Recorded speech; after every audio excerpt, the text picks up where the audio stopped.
We have here verse 20 of the 6th chapter of the Gospel of John. We're in the midst of the account of Jesus coming to the disciples walking on the sea. This follows the feeding of the 5,000, as it does in the synoptic accounts of this incident as well.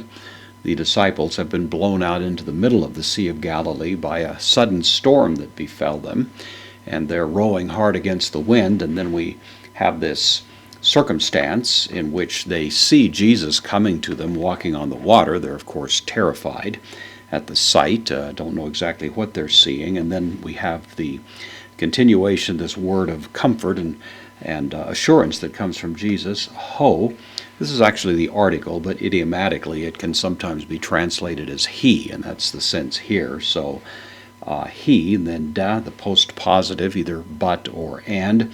Here probably but is a little more the idea, so but he lege, third person singular, present active indicative, he says.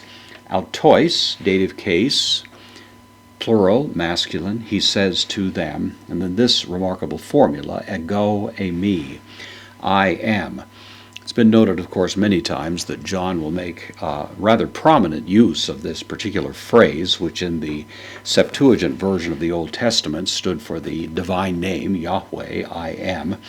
And John will use it in context that suggests that he has an intended connection between this formula and what they were familiar with from the Old Testament Septuagint version, the Greek version of the Hebrew Scriptures. And so ego eimi, I am, sometimes translated it is I, but one way or another Jesus identifies himself and then gives the command, me, the negation used with non-indicative moods, as is the case here, the imperative.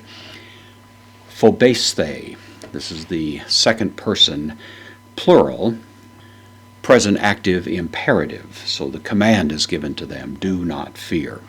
The formula, do not fear, used many times in the Bible, of course, is a word of considerable comfort to God's people when they're in the midst of stress, and certainly it comes to us in the Gospel of John as precisely just such a word of comfort to give encouragement to God's people when they find themselves in the midst of various storms in life.